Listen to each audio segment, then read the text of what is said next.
je suis choisie, l'amour même, l'amour du Père circule aux confins de la terre et dans les cœurs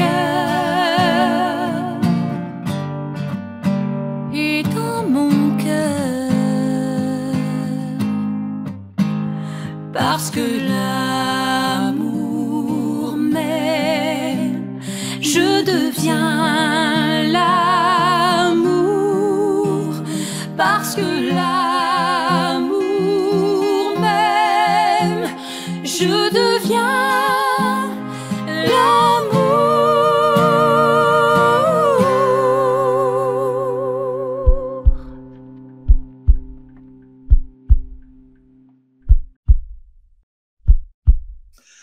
Alors, bonjour à vous, les choisis de Jésus. Nous sommes le mardi midi et c'est à mon tour cette semaine de vous parler de l'amour de Dieu.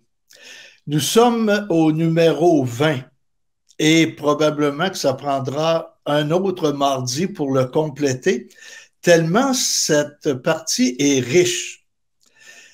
J'ai lu il y a plusieurs années les volumes Les Choisis de Jésus et puis en les lisant, j'avais des bonnes réflexions qui me venaient et présentement, je relis les volumes, je dirais lentement, paragraphe par paragraphe, parce que c'est un peu comme la parole de Dieu. On ne peut pas la saisir tout d'un coup.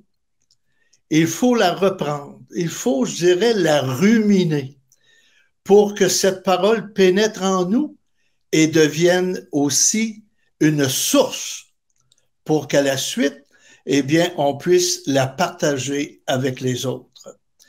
Et tous les numéros nous parlent sans cesse de l'amour. L'amour de Dieu, l'amour du prochain. Voilà le grand message de l'Évangile. Aujourd'hui, le numéro 20 s'intitule « Je vous attends pour la grande jubilation ». Ça commence bien, parce que jubiler, ça veut dire être dans la joie, ça veut dire être dans la fête, ça veut dire avoir le cœur léger. Et quand on regarde ce qui se passe autour de nous, on n'a peut-être pas les éléments pour jubiler parce qu'il y a de la guerre, il y a de la violence, il y a des épreuves, il y a des chicanes de famille, etc. Alors, c'est l'aspect, je dirais, l'autre côté de la médaille. D'un côté, le Seigneur nous dit, sois dans la joie. De l'autre côté, quand on regarde, on s'aperçoit que c'est pas toujours joyeux. Mais le Seigneur nous dit, fais-moi confiance. Alors, commençons à lire. Et cette réflexion qui débute, la fête est commencée. Et une fête, c'est toujours joyeux. Une fête, c'est qu'on se prépare le cœur. Une fête, c'est qu'on arrive avec des cadeaux, des présents. On arrive avec notre personne, on arrive avec nos richesses. Richesses de cœur, puis aussi, des fois, richesses matérielles. Voilà le sens de la fête. Et c'est chacune qui arrive avec cette attitude. Et quand cette attitude-là se poursuit, bien la fête est réussie. C'est quand au cours de la fête, on ne garde plus ces sentiments de joie, eh bien, la fête commence à avoir de la noirceur. Parce que la fête, c'est la lumière.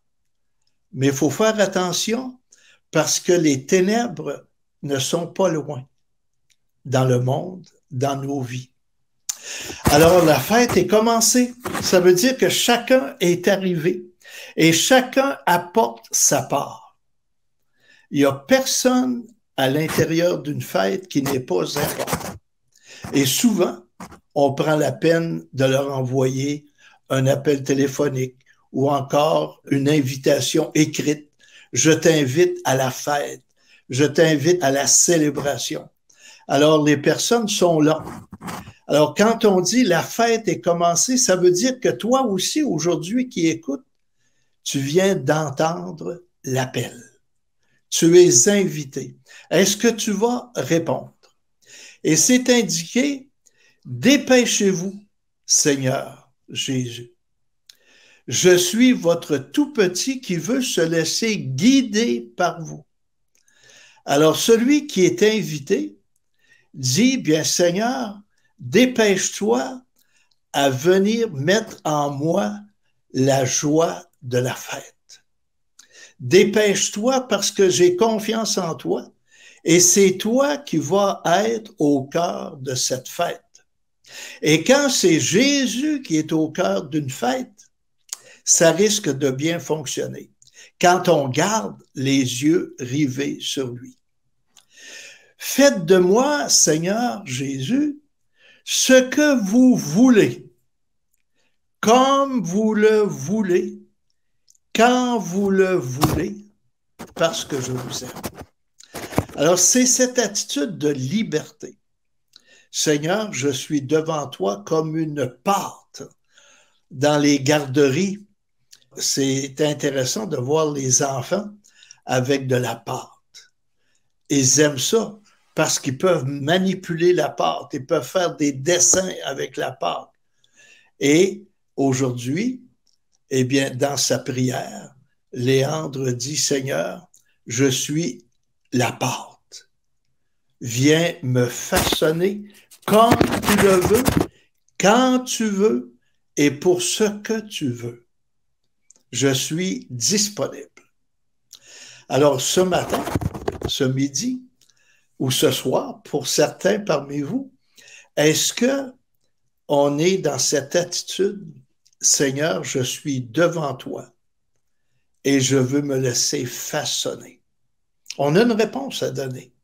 Et c'est pour cela que chaque semaine, on vient vous rencontrer par ce moyen d'Internet et vous dire, bien, est-ce que tu accueilles la parole de Dieu? Est-ce que tu accueilles aujourd'hui cette parole qui veut te façonner, qui veut te faire grandir? Parce que la parole de Dieu est toujours là pour que nous puissions être meilleurs.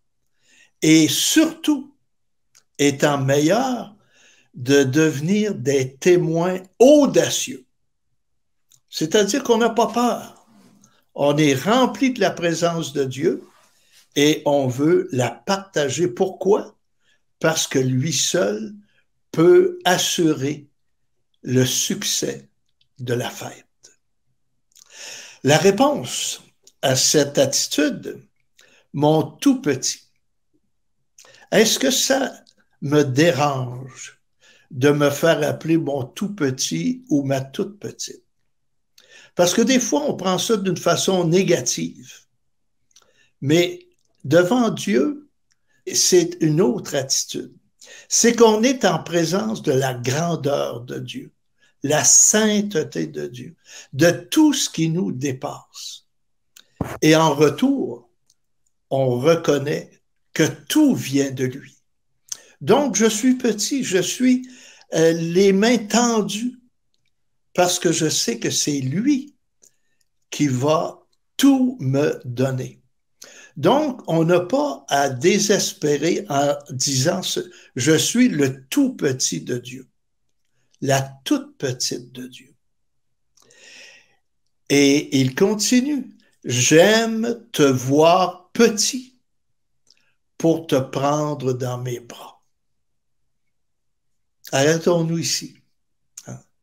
J'aime te voir. Ça veut dire qu'il nous voit. Puis des fois, on dit, il y a tellement de monde sur la terre.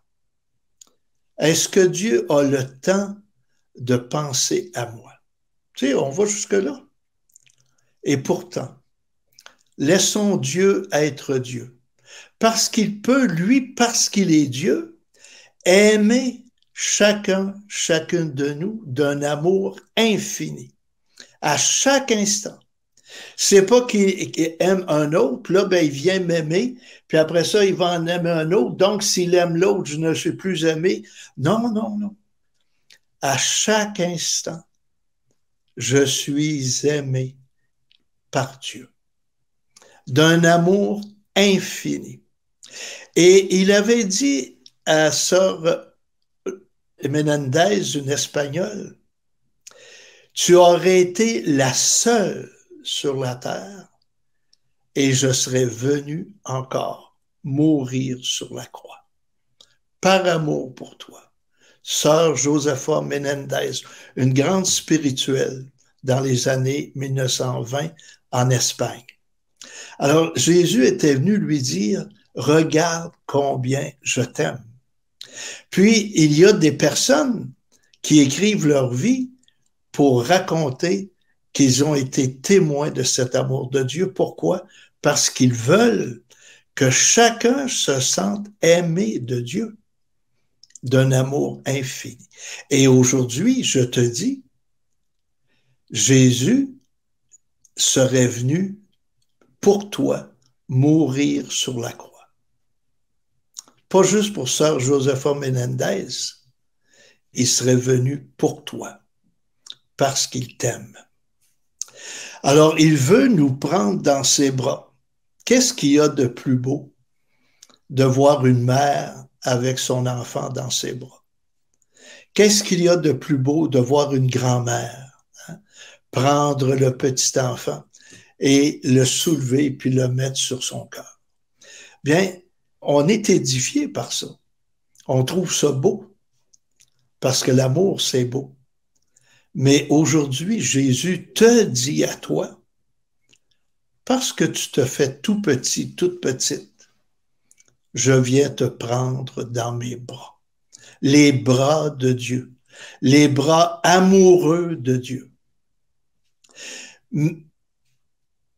Lorsque mon cœur est contre le mien, je peux le brûler au feu de mon amour. Ça, c'est beau. Lorsque je t'ai ouvert mes bras, je t'ai serré contre mon cœur et ton cœur sont côte à côte. Et tu peux ressentir cet amour comme l'enfant qui est pris dans ses bras par sa mère, sa grand-mère, ou sa sœur des fois, ou un frère, ou le père. Bien, il ressent l'amour. Et des fois, l'enfant arrive en pleurs, est rendu dans les bras de la personne qui l'aime, il est consolé. Alors, c'est ce que Jésus nous dit aujourd'hui. Est-ce que tu sens l'amour que j'ai pour toi? Puis c'est la question que je vous pose. Un amour, ça se ressent. On ressent l'amour des autres. On ressent l'amour de son conjoint, de ses enfants. Et est-ce qu'on est capable aussi de prendre le temps pour ressentir cet amour de Dieu? Et Jésus continue, je peux l'enflammer de mon amour, le maîtriser par mon amour. Et encore ici, maîtriser. On peut le regarder d'une façon péjorative. Quand on dit « je l'ai maîtrisé », ça veut dire « je l'ai pris, je l'ai saisi ». Et puis, il était comme emprisonné. Non. Quand Dieu vient maîtriser, ce n'est pas pour contrôler, emprisonner, c'est pour libérer. Et c'est ça ce que je disais tout à l'heure. Si tu viens à Dieu avec les larmes, avec de la peine, il va maîtriser tes larmes et ta peine. Il va t'ouvrir son cœur. Et pourquoi? Mon amour est si grand pour toi que je ne peux rien te refuser. Ça, c'est assez compliqué. Parce que des fois, on dit, bien Seigneur, je te demande telle affaire. Puis, il ne nous exauce pas. Puis aujourd'hui, il nous dit, Je t'aime tellement que je ne peux rien te refuser. Puis des fois, nous, on demande quelque chose, mais il va nous accorder, je l'ai déjà dit, hein, il n'y a aucune prière qui tombe dans le vide. Quand on demande quelque chose à Dieu, il nous donne toujours, toujours.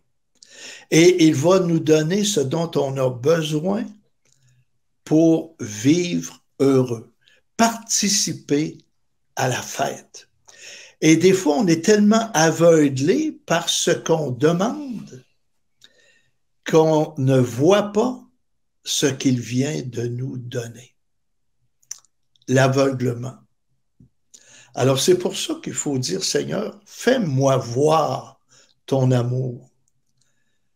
Fais-moi connaître ta bonté. Alors, quand il dit qu'il ne nous refuse rien, c'est qu'il ne nous donne pas toujours ce que nous demandons comme on le demande, mais il nous donne ce dont on a besoin. C'est pour ça que tout à l'heure, on disait, faites de moi ce que vous voulez, comme vous le voulez, quand vous le voulez. Alors, c'est cette attitude-là qu'on doit avoir pour reconnaître ce que Dieu nous a donné. Et je continue. Avant même que tu m'adresses une demande, j'ai entendu le désir de ton cœur. Alors, dans la parole de Dieu, on le dit aussi, avant même que tu demandes, Dieu sait ce dont tu as besoin. Alors, c'est une façon autre de dire que Dieu nous connaît au plus profond de notre cœur. Alors, en écoutant toutes ces paroles et en lisant ce numéro 20, est-ce que vous prenez conscience que qu'importe ce que vous êtes aimé. Même si on n'est pas aimable, même si des fois on se révolte, l'amour de Dieu est plus grand que tout cela.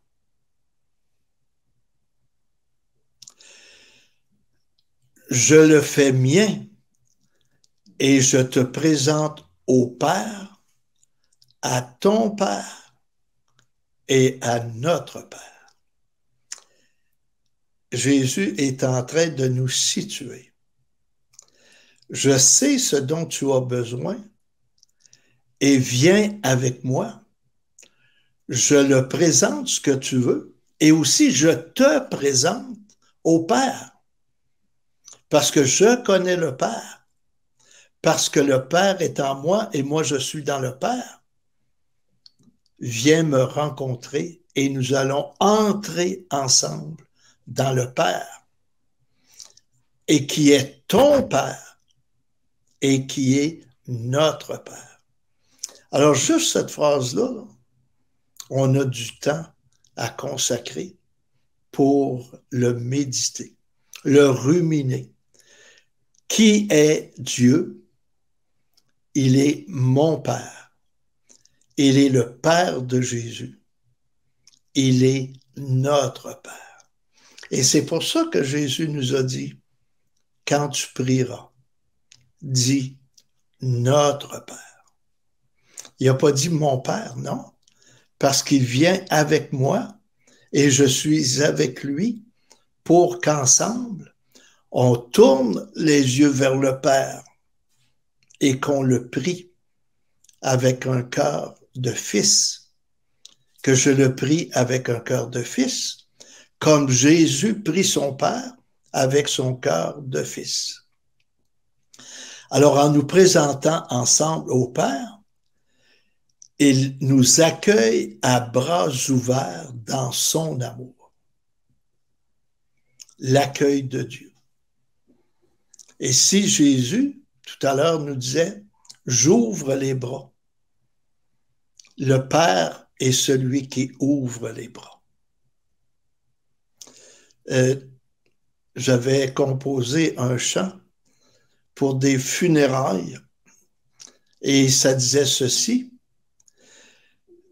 quand tu passeras sur l'autre rive, le Père te tendra les bras. Le Père t'accueillera. Alors, c'est cette attitude-là, c'est quand on va arriver au ciel, c'est cette présence amoureuse de Dieu qu'on va rencontrer.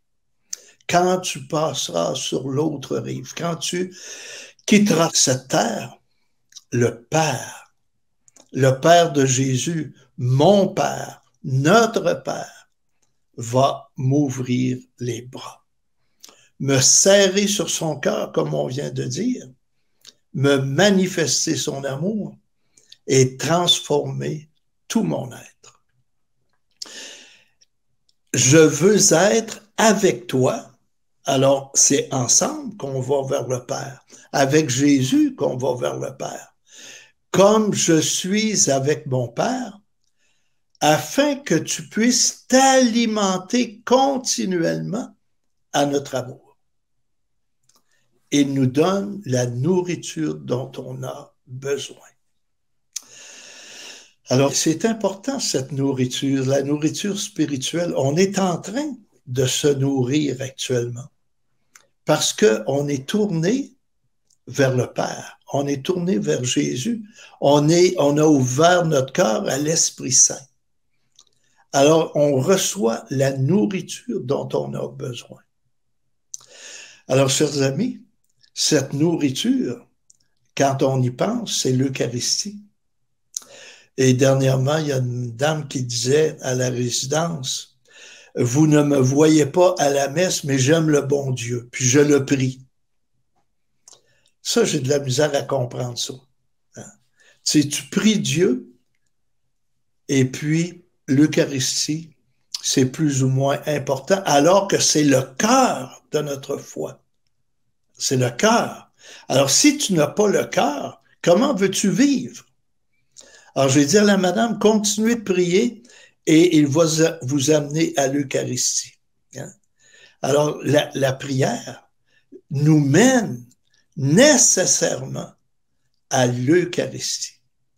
Parce que l'Eucharistie, ça doit être le centre de notre vie chrétienne. C'est là qu'on va se nourrir de la parole et recevoir le corps du Christ. Il vient habiter en nous à l'Eucharistie et nous repartons avec lui pour être ses témoins. Alors, nous alimenter avec la bonne nourriture, la parole de Dieu, le corps du Christ, c'est la vraie nourriture. Regarde bien ce que cela signifie, cette rencontre avec le Père. C'est comme si toi, tu disparaissais pour que nous puissions vivre en toi, par toi et à travers toi. Alors, tu es tellement envahi par notre amour qu'à un moment donné, ce n'est plus ton amour, c'est notre amour. Et cet amour-là va devenir source en toi. Encore ici, c'est la parole de Dieu. Va puiser à la source et tu viendras toi aussi source d'amour. C'est notre amour qui va rejoindre le cœur de ceux et celles qui sont sur ta route. Alors tout à l'heure, quand on parlait de la nourriture, si on se nourrit bien, si on reçoit la vraie nourriture, nous serons transformés. Et c'est la même chose au niveau humain. Si tu ne manges pas bien, ton corps va se détériorer. Mais si tu manges bien, tu prends de la bonne nourriture, eh bien, ton corps va reprendre vie.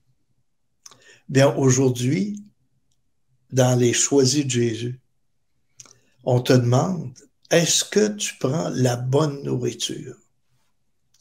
Est-ce que tu vas rencontrer aussi les bons médecins qui vont dire, bien oui, tu es en santé, oui, ça va bien. Et le médecin par excellence, c'est le Père, c'est le Fils, c'est l'Esprit Saint qui vient refaire notre être.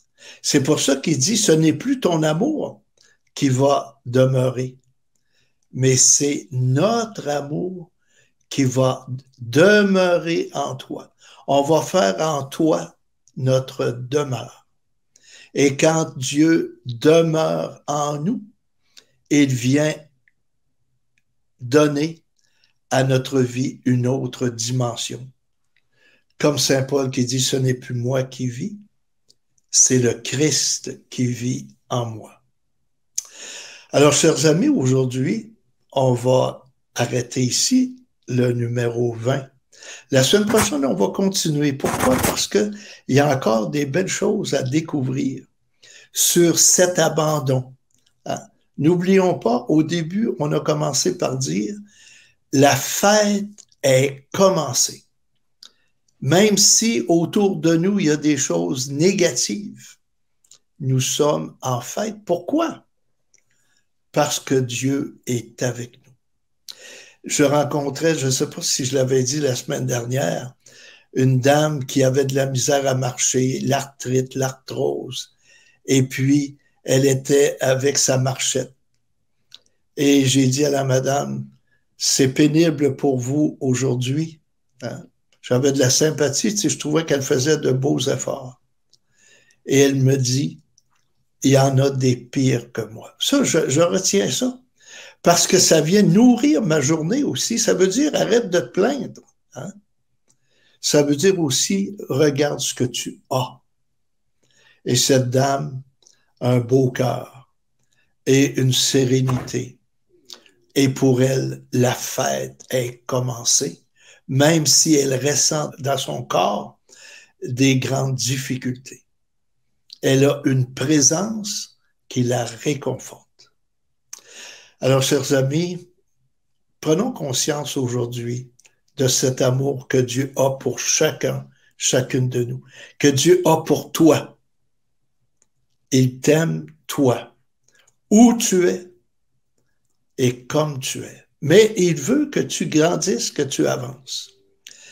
Alors, nous allons terminer cette rencontre par un très beau chant.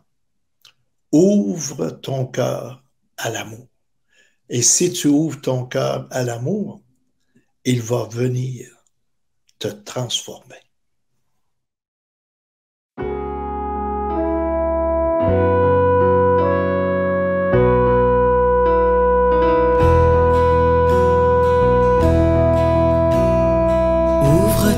Cœur à l'amour, ouvre ton cœur au soleil, comme une rose assoiffée d'eau, de chaleur, de soleil. Quand tu seras tout petit, tu verras dans la lumière, tu sauras que tu n'es rien, que sans moi tu ne peux rien. Ouvre ton cœur à l'amour, ouvre ton cœur au soleil, comme une rose assoiffée d'eau, de chaleur, de soleil. Ainsi tu découvriras mon amour et ma présence, mes grâces coulant sur toi, comme l'ondée sur la fleur.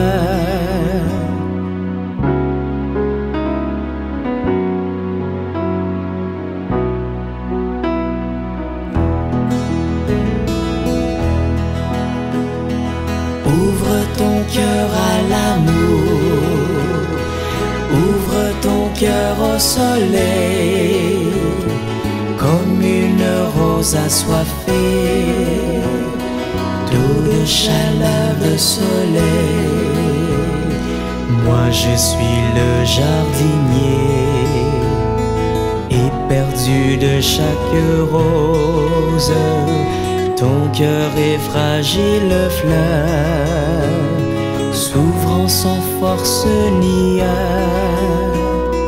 Ouvre ton cœur à l'amour, ouvre ton cœur au soleil, comme une rose assoiffée d'eau, de chaleur, de soleil. La terre où je t'ai posé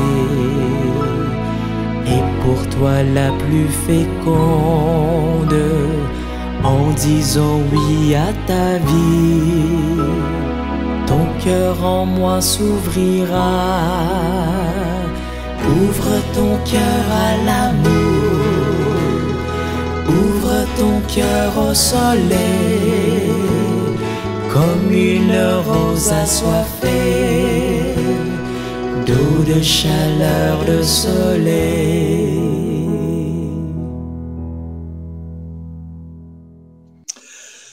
Alors, en écoutant ce chant, je voyais passer vos réflexions.